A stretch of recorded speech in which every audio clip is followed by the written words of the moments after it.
우리는 계속해서 이제 예수님께서 어떤 분이신지를 알아가고 또 주님을 우리가 믿는다는 것이 얼마나 크고 복된 일인지를 우리가 상고해 가게 됩니다.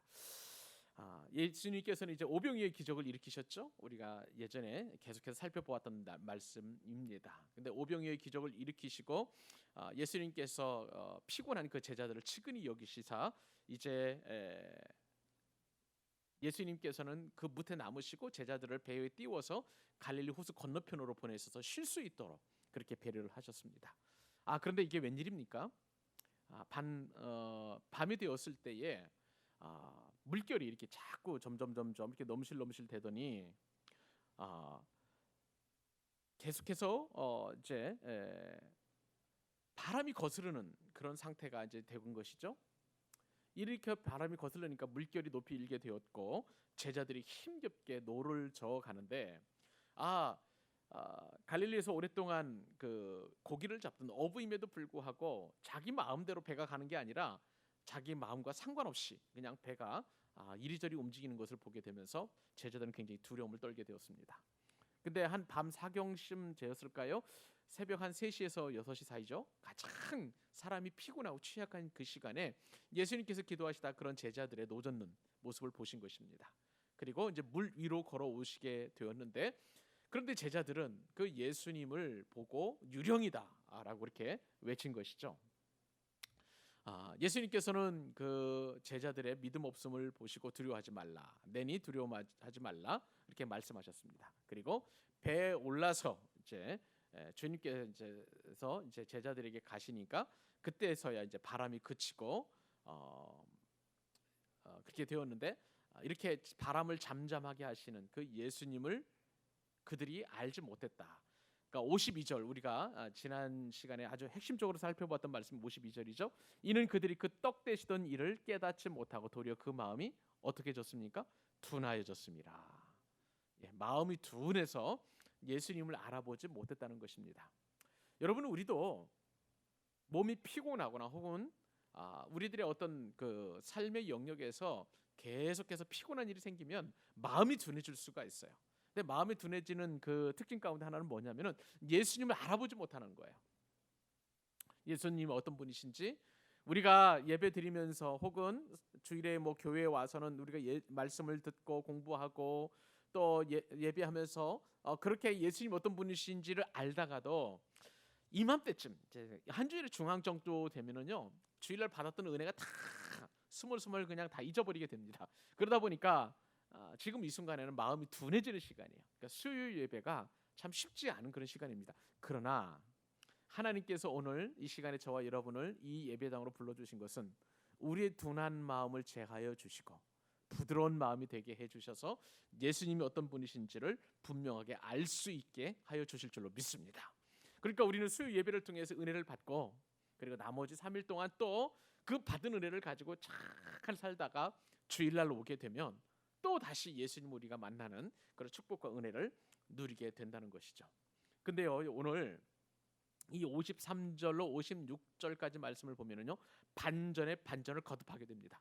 여러분 오늘 주실 말씀이 정말 기대가 되고 또 기대해도 좋은 그런 말씀인데 잘 귀담아 들으셨다가 과연 우리는 깨닫는 사람이 될 것인지 혹은 깨닫지 못하는 사람이 될 것인지 분명하게 결정하고 결단할 수 있어야 합니다. 이 시간 저와 여러분 모두를 축복합니다. 주의 말씀을 깨닫는 지혜로운 하나님의 백성들 될 수 있기를 바랍니다. 자 오늘 그러면 오늘 상황이 어떤 상황이 되겠냐면은 이제 예수님께서 갈릴리 호수를 걸어 오셔서 제자들과 만나시고 이제 마음이 둔하여진 제자들과 함께 이제 건너가셨습니다. 53절에 보면 예수님께서 제자들과 함께 배 타고 건너가신 동네 이름이 어디라고요? 게네사렛. 게네사렛 땅에 이르렀다라고 그렇게 성경에 기록되어 있습니다. 이 게네사렛은요, 뭐라 그럴까?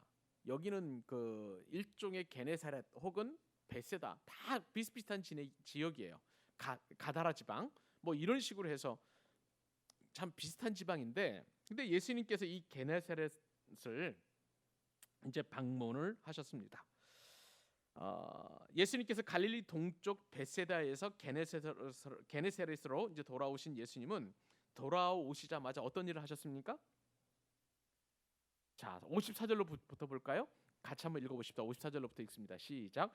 배에서 내리니 사람들이 곧 예수신 줄을 알고 그 온 지방으로 달려 돌아다니며 예수께서 어디 계시다는 말을 듣는 대로 병든 자를 침상째로 메고 나오니 아무데나 예수께서 들어가시는 지방이나 도시나 마을에서 병자를 시장에 두고 예수께 그의 옷가에라도 손을 대게 하시기를 간구하니 손을 대는 자는 다 성함을 얻으니라. 다시 한번, 손을 대는 자는 어떻게 됐다고요? 다 성함을 얻으니라. 아멘. 여러분, 이 게네사렛이라는 곳은요, 가버나움 남쪽에 위치한 그런 어떤 비옥한 평원이라고 할 수가 있습니다. 이곳에 예수님 당시에도 많은 사람들이 살았습니다. 이 도시의 길이는 갈릴리 바다를 따라서 약 한 5km 정도 되니까 십리가 4km죠? 그러면 오리면 2.5km인데, 그죠? 십리가 4km, 오리면 2km. 그러니까 오리에서 한 6리 정도 되는 그런 길이라고 할 수가 있겠습니다. 하여간 5, 6km 정도 되는 그러한 이제 도시라고 할 수가 있는데, 뭐 광교 정도의 크기면 대략 한 반경 한 2.5km 정도 되니까 대략 광교 이쪽에서 저쪽으로 가면 5km 정도, 광교가 좀 넓겠네요. 네, 대략 그런 정도 마을이라고 보시면 되겠습니다. 근데 이곳 게네사렛은 가버나움 남쪽에 위치한 비옥한 평원이라고 그랬는데, 원래요 이 똑같은 말씀이 나오는 데가 이제 요한복음에도 나오는데, 원래 예수님께서는 제자들과 함께 가버나움으로 가시려고 했다가 그런데 지금 게네사렛으로 이렇게 가게 되었습니다. 예수님께서 이 게네사렛에서 가셔야 하는 이유는 뭐냐면요, 가버나움이 아니라 게네사렛에서 가셔야 될 그 이유는 무엇이냐면 이곳에 할 일이 참 많았기 때문이라는 거예요. 오늘 말씀에도 보니까 예수님께서 게네사렛으로 딱 도착하자마자 수많은 사람들이 그분이 예수님이신 줄을 알았던 거예요. 그리고 온 지방으로 달려 돌아다니면서 예수께서 어디 계시다, 예를 들어서 예수님께서 이의동에 있다, 영통 이 대학로에 있다 그러면 대학로로 오시는 것이고, 그 다음에 저쪽 광교 일동 지역으로 예수님께서 가셨다면 사람들이 막 몰려가는 거예요. 예수님 계신 곳으로 막 뛰어가는 겁니다. 오늘 말씀을 보니까 예수님이 계시다는 소식만 듣게 되면 사람들이 막 뛰어다녔다는 거예요. 55절 보니까 그 온 지방으로 돌아다녔는데 그냥 돌아다니는 게 아니라 달려 돌아다녔다. 그러니까 예수님께서 어디 계시다는 소식만 알려지게 되면요 막 뛰어다니는 거예요. 이리도 뛰어다니고 저리도 뛰어다니고 하는 그런 일들이 그렇게 이제 있었습니다. 근데 예수님께서 계신 곳을 달려 돌아다녔는데 그냥 예수님을 찾아다니는 게 아니라 어떤 사람은 병든 자를 침상째로 메고 나온다는 거예요. 옛날에 보니까 소문이 돌았을 거예요. 예수님 앞에 중풍병자를 이제 친구 넷이 이제 들고 왔다가 사람이 하도 많으니까 이제 예수님 앞에 나아갈 수 없으니까 지붕 위로 올라가서 지붕을 다 뜯어내고 매달아 내린 것처럼 그렇게 침상째 메고 나오기만 하면 예수님께서 고쳐주신다 하는 그런 소문이 나니까 지금 여기 본문에도 보니까 병든 자를 침상째로 메고 나왔다는 거예요. 여러분, 예수님 앞에 나올 때는요 거칠 것이 없어야 됩니다. 어떤 사람들은 이렇게 생각하는 사람들이 있어요.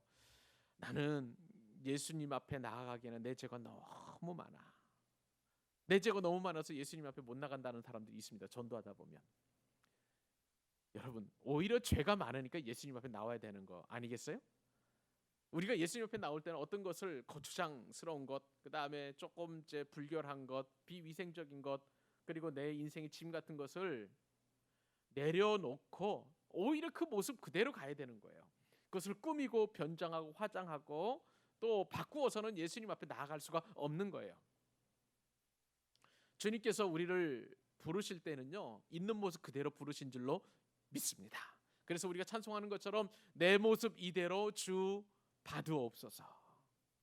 내가 조금 더 건강해지면, 내가 조금 더 돈을 많이 벌면, 내가 조금 더 시간의 여유가 있으면 그래서 예수님 앞에 나아가는 것이 아니라 오늘 본문에 있는 것처럼 중풍병자가 침상째 매달림을 받아서 그렇게 예수님 앞에 나아갔던 것처럼 이 모습 이대로 주님께 나아가야 될 줄로 믿습니다.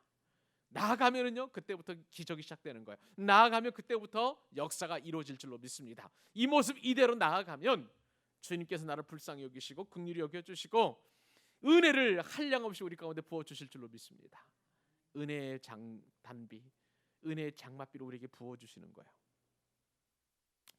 자, 그런데 이렇게 병든 자를 침상째로 메우고 나아가는 사람뿐만 아니라 56절을 보십시다. 아무데나 예수께서 들어가시는 지방이나 도시나 마을에서 병자를 시장에 두고 예수께 그의 옷가에라도 손을 대게 하시기를 간구하니 손을 대는 자는 다 성함을 얻으리라. 아멘. 여러분, 이 말씀에 따르면 예수님께 가시기만 하면, 예수님께서 가시기만 하면, 예수님께서 도착하시기만 하면 그곳에 있는 어떠한 사람이라 할지라도, 어떤 병자라 할지라도, 어떠한 마을이나 어떠한 지방이나 어떠한 도시나 어떠한 집이나 상관없이 그 예수님께 가시기만 하시면, 그리고 그 주님 앞에 나와서 옷가에라도 손을 좀 대기를 원하는 그런 마음이 있고, 또 그 병자를 데리고 나오기만 하면 예수님께서 다 성하게 해주셨다는 거예요. 우리 인생의 문제도 예수님께 이 문제를 가지고 나아가기만 하면 그 문제를 해결해 주실 줄로 믿습니다. 우리는요, 언제부터인가 마음에 벽이 생기게 되었어요. 신앙생활을 오래 한다고 하면서도 어느덧 내 마음에 벽이 생겼어요. 지금까지 안 해주셨는데, 30년 예수님께서 안 고쳐주셨는데, 내 기도 응답 안 해주셨는데, 이런 마음도 우리 마음 가운데 있단 말이죠. 여러분, 생각을 해보세요.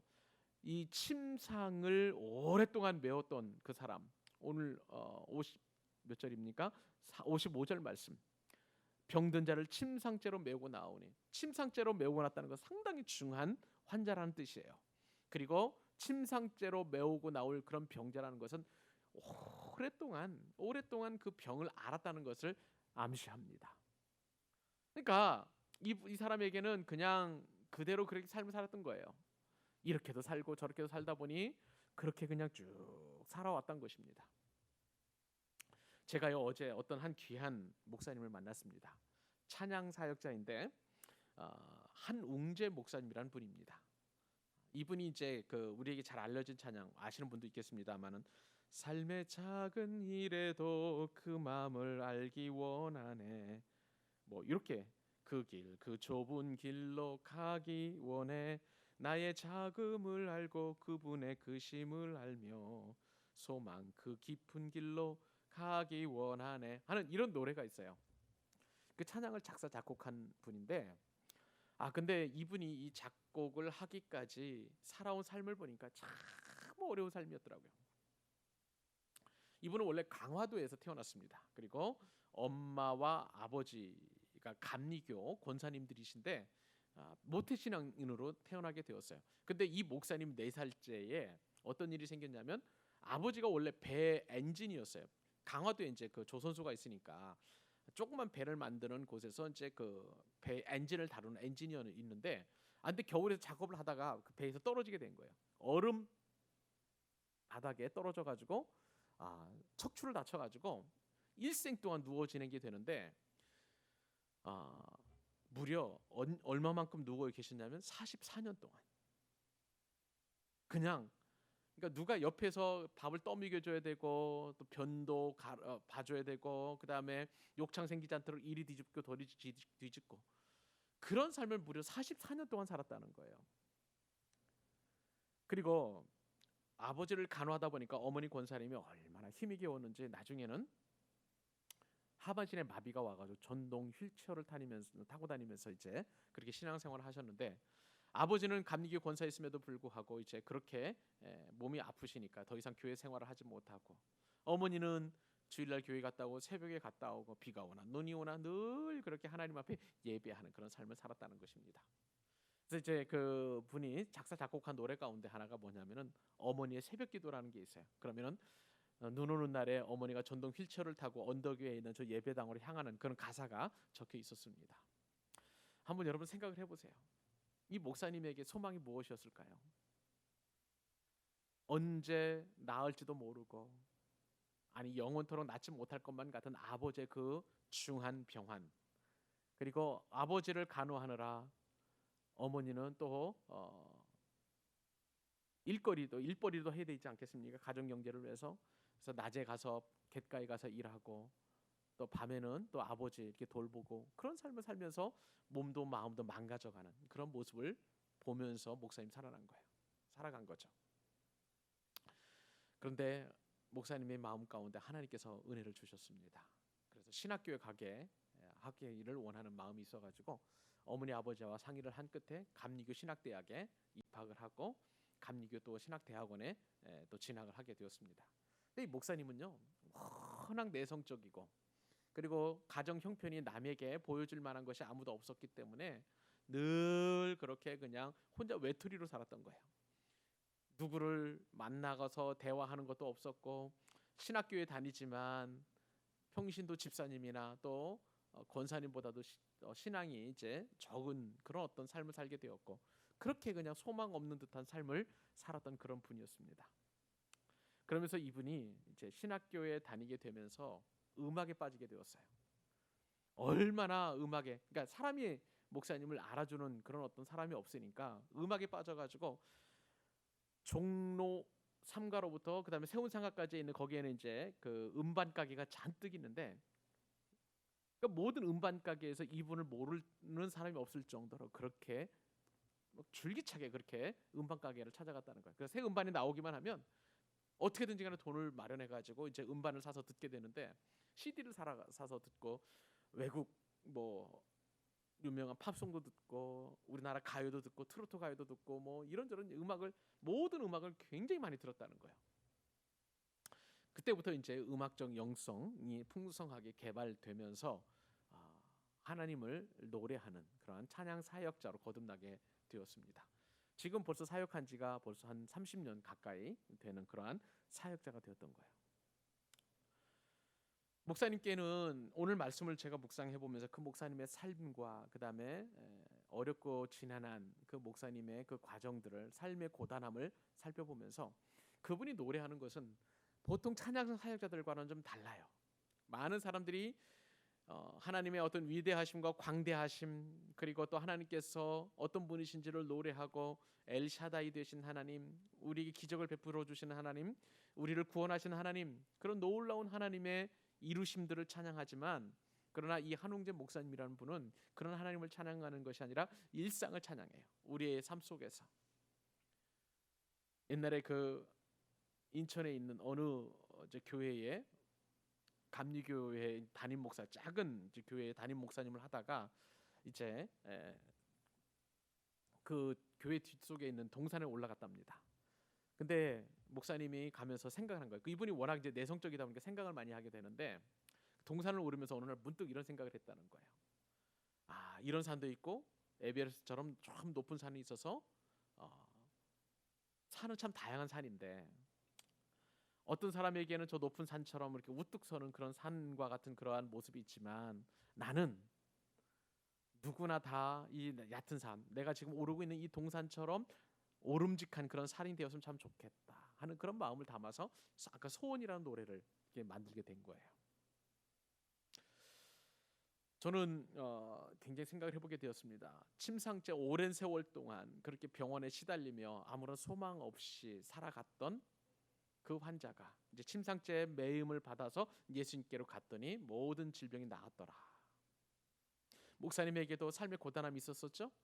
아버지가 44년 동안 그렇게 병상에 누워서 아무것도 하지 못하는 그 피곤하고 지친 삶, 어머니는 가정 형편을 위하여 3남매를 키우고 또 병든 남편을 수반하느라 얼마나 고생을 많이 했겠습니까? 무릎을 너무 많이 써서 이제 휠체어 의지할 정도로, 전동 휠체어 의지할 정도로밖에 삶을 살지 못하는 그런 삶 속에서도 어떤 소망이 있었을까?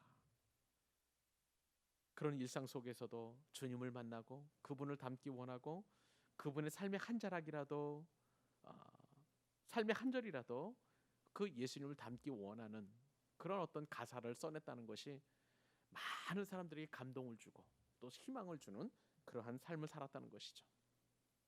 우리 역시도 마찬가지입니다. 우리의 삶은 여전히 고단하고 피곤하고 수십 년 동안 침상을 지은 것처럼 그렇게 어렵고 피곤한 삶입니다. 근데 참 희한한 것은 오늘 말씀을 보면 제자들은 예수님 앞에 3년 동안 제자 훈련을 받아도 그들의 마음이 둔하여져서 물 위로 걸어오시는 예수님을 알지 못했어요. 깨닫지 못했어요. 반면에 오늘 말씀을 보면 54절로 56절에 이 게네사렛 땅에 있어 사는 사람들은 예수님이 어떤 분이신지를 정확하게 알았던 거야. 그러니까 모든 문제, 질병, 그것을 예수님께 가져오고 나오기만 하면, 심지어는 병든 사람이 예수님의 옷자락이라도 옷가에라도 잠깐 손을 대기만 하면 나을 줄을 믿고 이렇게 손을 대었더니, 그 뒤에 말씀을 보면 손을 대는 자는 다 성함을 얻으니라. 손을 대는 자는 다 고침을 받았느니라.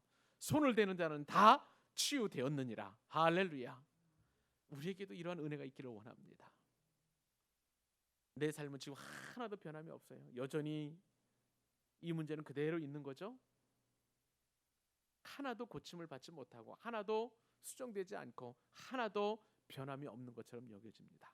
그러나 분명한 것은 이러한 문제일지라도, 내 인생에 가장 어렵고 힘겨운 문제를 할지라도 예수님께 옷가에라도 손을 잡고 싶은 그런 마음이 있다면 주님은 반드시 다 성함을 이루어 주실 줄로 믿습니다. 말씀을 잘 읽어보세요.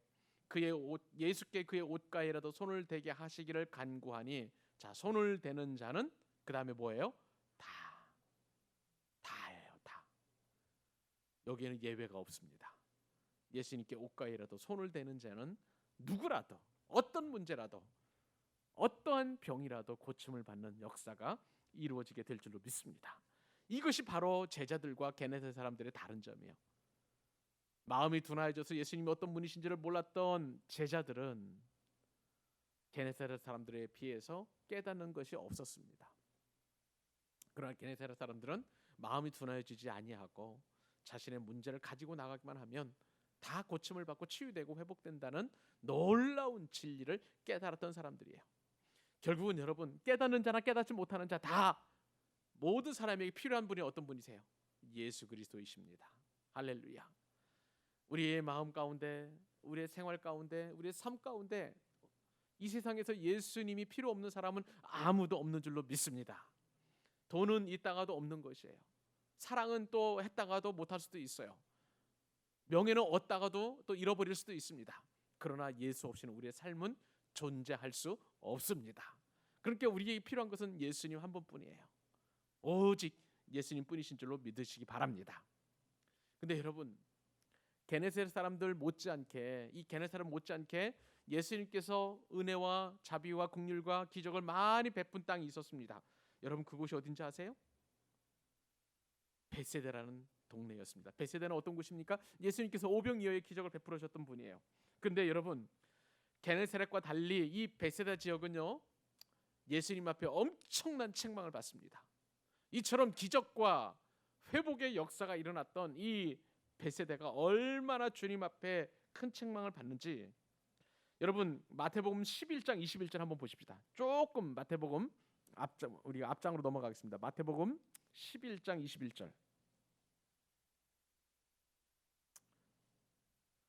자, 20절로부터 읽어보면 참 더 좋겠습니다. 20절로 24절까지.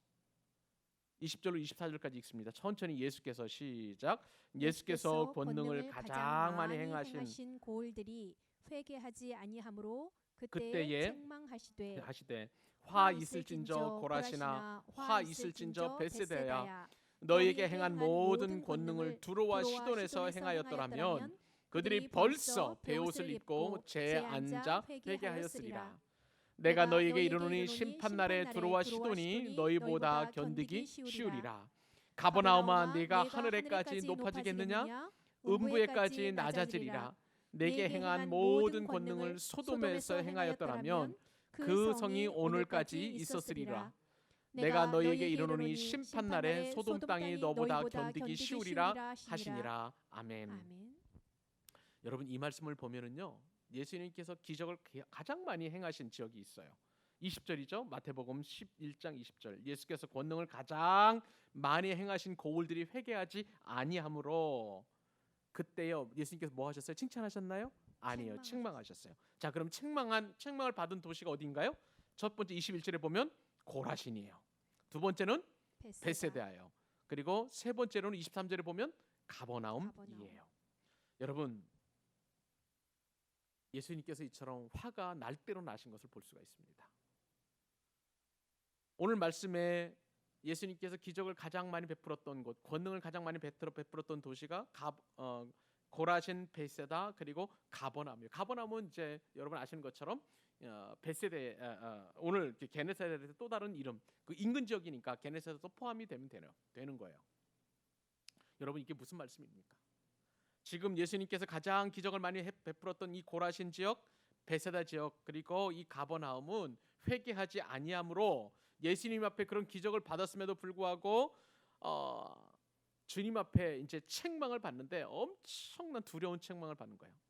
자, 이 화 있을진저 고라시나 굉장히 무섭습니다. 화 있을진저 베세다야, 너에게 행한 모든 권능을 두로에서 시데온에서 행하였더라. 이 두로와 시돈은 어디입니까?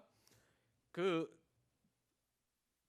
지중해 호수의 서쪽에 있는 항구 도시인데요. 이방인들이 사는 지역이에요. 특별히 이 두로와 시돈은 북이스라엘의 가장 악한 왕이었던 아합 왕의 아내 이세벨의 고향이기도 합니다. 그러니 아스타롯을 섬기고 바알을 섬기고 또 바알과 그 뭐라 그럴까요? 그 아세라 신을 섬기는 그 본고장이에요. 이방 신을 섬기고 있는 이 이방인들에게 가서 예수님께서 만약에 기적을 그곳에서 너희 고라신처럼 베세다처럼 그리고 가버나움처럼 그 기적을 행했더라면 모든 사람들이 다 회개하고 돌아왔을 거라는 거예요. 그리고 최후의 심판날에 내가 너희를 심판할 때 심판날에 내가 너희를 그런 어떤 권능을 베풀었다면 두로와 시돈이 오히려 더 견디기 쉬웠으리라. 얼마만큼 혹독한 심판이 이들 지역에 예비되어 있는지 주님께서 지금 엄청난 엄중한 그러한 책망을 하고 있는 것을 볼 수 있습니다. 23절 가버나움도 마찬가지요. 가버나움아 네가 하늘에까지 높아지겠느냐? 음부에까지 낮아지리라. 네가 지금 예수님의 사랑을 입었고 기적을 경험했다고 그렇게 의기충천하게 그렇게 교만해질 것이냐? 아니야. 음부에까지 낮아지리라. 그리고 내게 행한 모든 권능을 만약에 옛날에 소돔과 고모라 그 소돔성에 행하였더라면 오히려 그 소돔성이 오늘날까지 있었으리라. 이렇게 말씀하시는 거예요. 여러분 여기서 또 다른 반전이 있습니다. 여러분 아까 우리가 깨달은 사람은 게네사렛 사람이라고 우리가 말씀을 드렸어요. 그렇죠? 반전이 있었습니다. 그리고 마음이 둔한 사람은 제자들이었어요. 그런데 오늘 말씀에 따르면 마태복음 11장 말씀에 따르면 이 게네사렛을 포함한 이 가버나움과 고라신과 그리고 베세다 지역은 예수님께서 나중에 책망을 해서 그곳을 화를 내려서 심판을 하실 터인데 그때는 오히려 시돈이나 두로 지방이 그리고 옛날에 창세기에서 멸망했던 소돔성이 더 견디기 쉬웠으리라. 완벽하게 멸망할 것을 주님께서 말씀하고 계시는 거예요. 여기서 우리는 반전의 은혜를 경험하게 됩니다.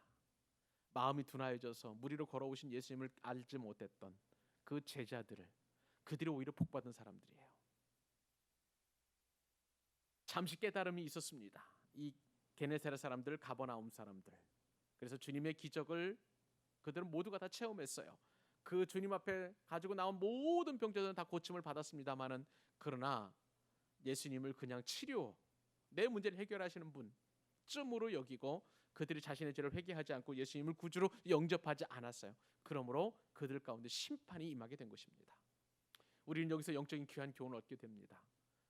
기적을 바라고 요행을 바라고 그리고 내 문제를 해결하기 위해서만 주님을 찾는다면 우리는 필연코 심판과 멸망을 받을 수밖에 없다는 거예요. 그것도 가혹한 심판이 임하게 될 것입니다. 사랑하는 여러분, 우리는 예수님을 알면 알수록 더 예수님만 의지해야 된다는 그러한 신앙의 결단을 할 수 있게 되는 것입니다. 여러분 우리에게 필요한 것은 기적이 아니에요. 내 문제를 해결해 주는 그 문제가 아니에요. 기도 응답보다도 우리가 더 알기를 원하는 것은 예수님 한 분뿐이신 줄 믿으시기 바랍니다. 아멘. 예수님을 알아야 돼요. 예수님 어떤 분이신지 내 기도 제목의 응답보다도 더 귀한 예수님. 그 예수님이 궁극적으로 나에게 복을 베풀어 주시고 나를 구원하여 주시고 나를 영원한 하나님의 나라로 인도해 주실 분이실 뿐만 아니라 무엇보다도 연약한 내 인생을 끝까지 붙잡아 주시고 비록 우둔하고 마음이 둔하여져서 예수님을 알아보지 못한 그 제자들을 포기하지 하시는 그 예수님.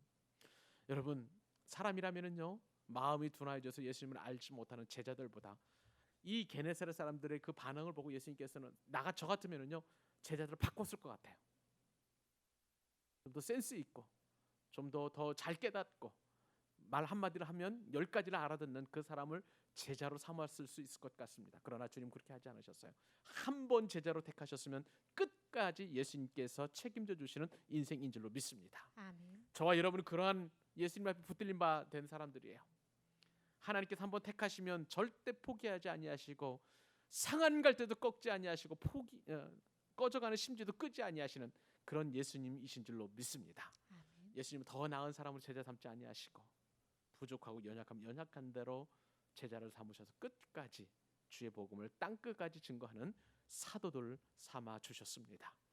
지금 우리의 삶이 연약하고 지금 우리의 삶이 부족하고 남들이 인정해주지 않을 만한 그러한 삶이라 할지라도 우리 교회가 지금 예배자가 4명 5명밖에 되지 않는다 할지라도 주님께서는 우리 교회를 포기하지 아니하시고 우리 이 자리에서 예배하는 저와 여러분을 포기하지 아니하시고 끝까지 책임지시고 끝까지 견고하게 세워주시는 줄로 믿습니다. 아멘. 우리는 그 믿음을 잃지 말아야 되는 거예요.